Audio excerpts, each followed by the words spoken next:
අයිබෝවන් බඩිත්තනි මෙන්න මේ රචනා මාතෘකාවට ඔයගොල්ලන්ට වැදගත් වේවි ළඟෙන ශිෂ්‍යත්ව විභාගයට.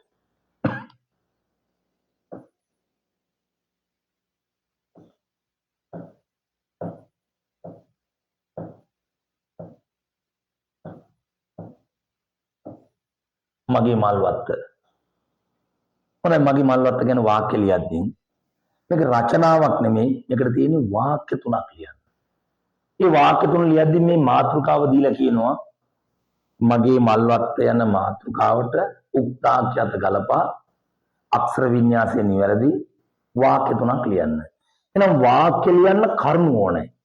අපි මොකද්ද මල්වත්ත කියන්නේ කියන කාරණාවට කුමක්ද මල්වත්ත කියන්නේ කියන කාරණාවට මල්වත්ත කියන්නේ දන්නේ නැති කෙනෙකුට අපි කියනවා කුමක්ද මල්වත්ත මේ කුමක්ද මේ මල්වත්ත කියන්නේ. එහෙනම් විවිධ වර්ගයේ මල් තියෙනවා. විවිධ වර්ගයේ මල් ඒවා විවිධ රටාවට හදලා තියෙනවා. විවිධ රටාවට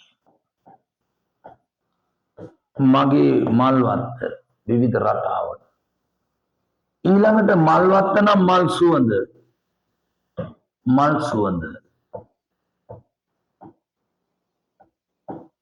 සුවඳ ඊට පස්සේ සමනලුන් මීමැස්සන් වෙනවා. සමනලුන් මීමැස්සන්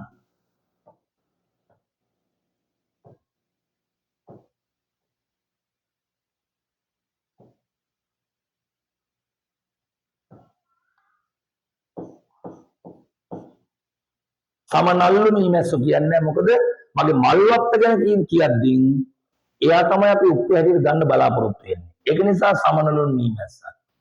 ඊළඟට විවිධ රටාවට විවිධ වර්ගයේ මල් සුවඳ අලංකාර මල් පාත්ති ඊළඟට විවිධ හැඩේ පාත්ති මල්වත්තේ තියෙනවා. විවිධ හැඩති පාත්ති ඔන්න ඔයන කරුණු කීපයක් අපි හොයාගන්න සමත් වෙන්න ඕන.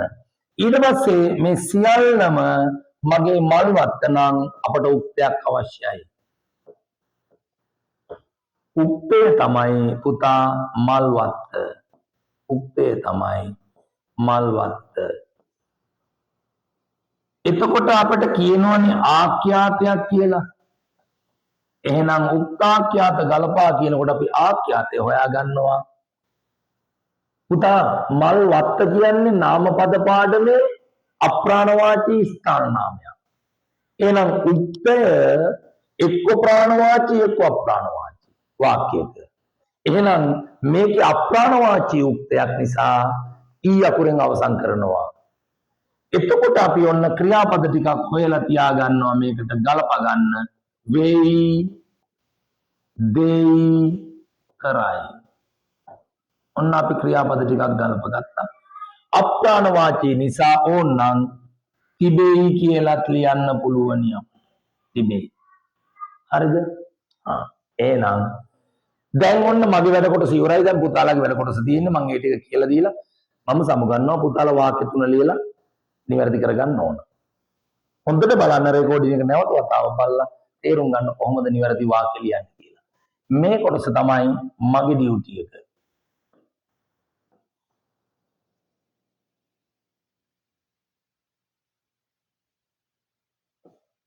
හරි. ඔන්න එහෙනම් අපි මේකෙන් පස්සේ එක වාක්‍යයක් ලියද්දී උක්තයක් ඕනනේ. ගන්න කවුද මල්වත්ත. එහෙනම් ඔයා ගන්න මගේ මල්වත්ත.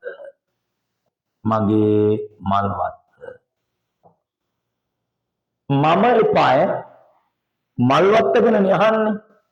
එහෙනම් මගේ මල්වත්ත විවිධ වර්ගයේ ඔන්න පළවෙනි කාරණා ගත්තා. විවිධ මල් වර්ගයේ මල් වලින් හැඩ වෙයි. නැත්තම් පිරී තිබේ. මෙන්න මෙවැනි ක්‍රියාපදයක් එක්ක වෙයි, එක්ක දෙයි, ගැලපෙනවා නම් කරයි නැත්තම් තිබෙයි. ඔතනින් එකක් අවසානට තියන්න ඕන.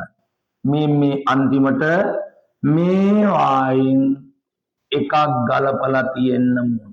නැත්තම් වැරදි මතක තියාගන්න. අවසන් ක්‍රියාවක් නැත්තම් ආඛ්‍යාතයක් නැත්තම් වැරදිමයි. වත්තය එහෙම බෑ. වෙයි දෙයි කරයි තිබෙයි ඔකෙන් එකක් එන්න ඕන.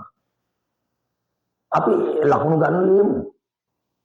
ලකුණු ගන්නම ලියමු. ගන්නම පුළුවන් හරිම ලේසි. එහෙනම් පුතේ මගේ මල්වත්ත උක්ත මල්වත්ත මගේ මල්වත්ත විවිධ වර්ගයේ මල් වලින් දැන් මෙයා මුලට ඉන්න ඕන කියලා නම් නීතියක් නැහැ. මෙයා මැදට යන්න පුළුවන් අන්තිමයට කලින් ඉන්නත් පුළුවන්. එහෙනම් විවිධ වර්ගයේ මල් වලින් මගේ මල්වත්ත හැඩවෙයි. විවිධ වර්ගයේ විවිධ වර්ණයන්ගෙන් යුත් මල් වලින් මගේ මල්වත්ත පිරී තිබෙයි. පැහැදිලිද? දෙවෙනි වාක්‍යයට ඕනනම් එය කියලා ගන්න පුළුවන්. දෙවෙනි වාක්‍යයට එය මල් සුවඳින් පිරී තිබෙයි. මගේ මල්වත්ත පිපුණු මල් සුවඳින් ප්‍රබෝධමත් වෙයි. අපි කියන්නේම මල්වත්ත ගැන. තේරුණාද? මම මල්වත්ත සාතු කරමි කියලා හරියන්නේ නැත. හරිනේ? හරි. එහෙනම් මගේ ඩියුටි ඉවරයි. ඔන්න ඔයා වාක්‍ය තුනක් ලියන්න. විය යුත්තේ මොකක්ද? උක්තය මල්වත්ත. අවසන් ක්‍රියාවක් මෙතන තියෙනවද බලන්න. ඔබටම පුළුවන් ඔබේ වාක්‍ය නිවැරදි කරගන්න. රයිට්. එහෙනම් තවත් රචනා මාතෘකාවකින් මුණ ගැහෙමු. සරල මාතෘකාවක් වුණාට ලකුණු 6 ගන්න ඔයා උත්සාහවන්ත විය යුතුමයි.